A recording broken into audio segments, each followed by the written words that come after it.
A major wildfire in central Portugal has entered its third day, with more than 1,200 fighters struggling to contain the blaze around Fosela. Footage showed fire engines moving through dense smoke, aircraft dropping water and scorched hillsides stretching across 12,000 hectares already burned since Thursday. Nearly 400 vehicles and 15 aircraft have been deployed, with Spain sending 120 firefighters and 47 vehicles, while Spanish and Italian planes joined the effort.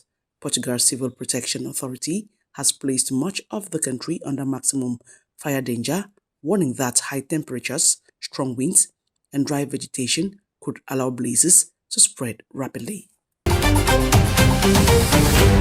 Colombia has deployed a field hospital to Venezuela to strengthen medical care for communities devastated by the June 24 earthquakes. Admiral Ricardo Hurtado of Colombia's Disaster Risk Management Unit said on Sunday that the second phase of the response will focus on healthcare and humanitarian assistance. The facility, staffed by 35 professionals, can treat up to 150 patients daily and will operate for more than 2 months. Services include emergency care, pediatrics, obstetrics, laboratory testing, psychological support, and medication distribution. The mission also delivered hospital beds, protective masks, and body bags to reinforce Venezuela's strained health system. According to official figures, the twin quakes have left nearly 3,000 dead, over 16,000 injured, and more than 10,000 displaced. Hundreds marched through Istanbul on Sunday to protest NATO ahead of the alliance's upcoming summit in Ankara. Demonstrators were seen chanting and carrying flags, signs, and banners reading "NATO chain will be broken" and "No to NATO." Protesters accused the alliance of fueling wars and advancing Western interests through military interventions, regime change, and clandestine operations. Organizers criticized the July 7-8 summit, claiming it will expand military operations rather than promote peace. Calls were made for Turkey to withdraw from NATO and close foreign military bases. The Istanbul March is part of a wave of anti-NATO demonstrations across Turkish cities this week, reflecting growing opposition as Ankara prepares to host world leaders. Russia's presidential spokesperson Dmitry Peskov has warned of possible provocations by Ukraine ahead of the NATO summit, stressing that Moscow must remain vigilant.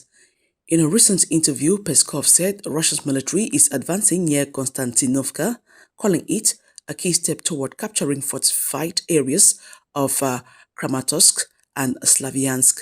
He accused Western capitals of actively supporting Kyiv with intelligence and weapons, turning the conflict into what he described as a real war. Peskov also condemned Ukrainian strikes on energy facilities and civilian infrastructure, calling them acts of terrorism, and argued that the situation on the front lines is worsening for Kyiv. He added that the European Union is increasingly transforming into a military political bloc, further escalating tensions.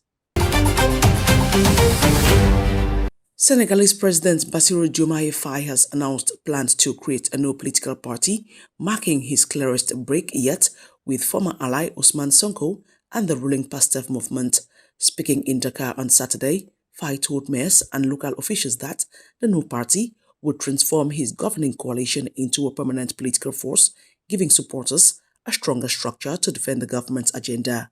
He praised elected representatives as primary architects of change and stressed that peace, dialogue, and consensus must remain Senegal's precious legacy. The move follows Faye's dismissal of Sonko as Prime Minister in May and Sonko's subsequent election as National Assembly President and re-election as Pastef leader. The announcement also comes days after Parliament approved constitutional reforms curbing presidential powers, including separating the roles of head of state and party leader. Indonesia has positioned itself as one of Southeast Asia's key industrial players at the opening of the Inoprom International Industrial Exhibition in Yekaterinburg on Sunday. Industry Ministry Director General Tri Supondi highlighted Indonesia's abundant resources and industrial potential, announcing the republic's largest national stand at the forum, over 1,500 square meters, with 50 companies across agriculture, chemicals, pharmaceuticals, mechanical engineering, and high-tech manufacturing. Russian Deputy Trade Minister Alexei Gruzdev noted bilateral trade is nearing $5 billion with future cooperation focused on pharmaceuticals, medical equipment, and transportation engineering. The exhibition runs from July 6 to 9, bringing together global manufacturers, buyers, and investors. Organizers describe Inoprom as a platform for industrial technology and new partnerships with Russian Prime Minister Mikhail Mishustin expected to address the plenary session. Russian Prime Minister Mikhail Mishustin held talks in Yekaterinburg Sunday with Belarusian counterpart Alexander Turchin and Kyrgyz Prime Minister Adibek Kazimaliyev, coinciding with the opening of the Inoprom International Industrial Exhibition. Mishustin praised the steady development of ties with Kyrgyzstan, expressing hope the forum would spark new ideas and innovations. Kazimaliyev thanked him for his positive assessment of relations. In talks with Belarus, Mishustin highlighted the quality of Belarusian goods and discussed prospects for cooperation in energy, hydrocarbons, and industrial products. Turchin called Inoprom a major event for Russia, Belarus, and the wider Eurasian Economic Union.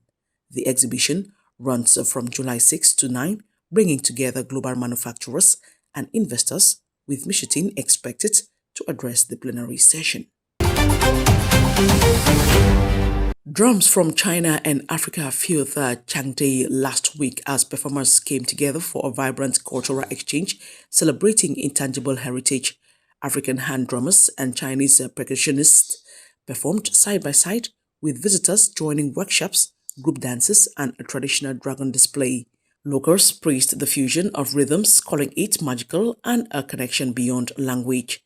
The China-Africa Drum Music Intangible Cultural Heritage Exchange ran from July 2 to 5 across 3 venues, with a Burundian delegation performing the Royal Drum Ritual Dance. The event forms part of the 2026 China-Africa Year of People-to-People Exchanges, designed to deepen cultural ties between communities in China and across Africa.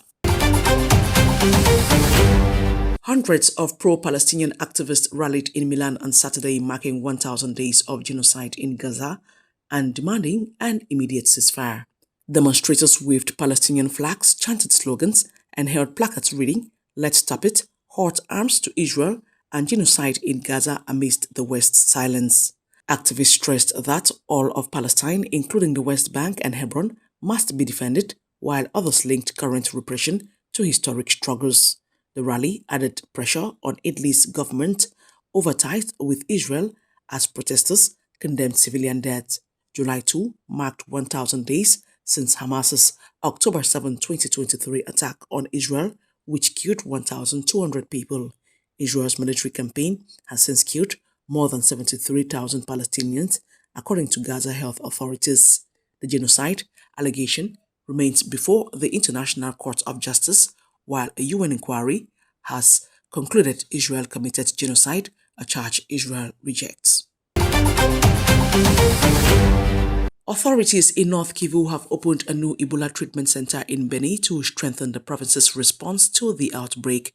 Footage showed officials cutting the ribbon at Beni General Hospital, where the 20-bed facility built by International Medical Corps will expand treatment capacity and improve infection control. Provincial Minister Priska Luanda called the center a vital addition, pledging more facilities across the region. Medical Director Dr. Jeremy Muhindo described the center as a place of hope focused on breaking transmission chains through early isolation and care. Staff will provide treatment with a humanized approach, meeting the international standards for patient and worker safety. The launch comes as the DRC begins the world's first clinical trial for Bundibugyo Ebola treatments. Since May, more than 1,400 confirmed cases and 438 deaths have been recorded, including 139 in North Kivu.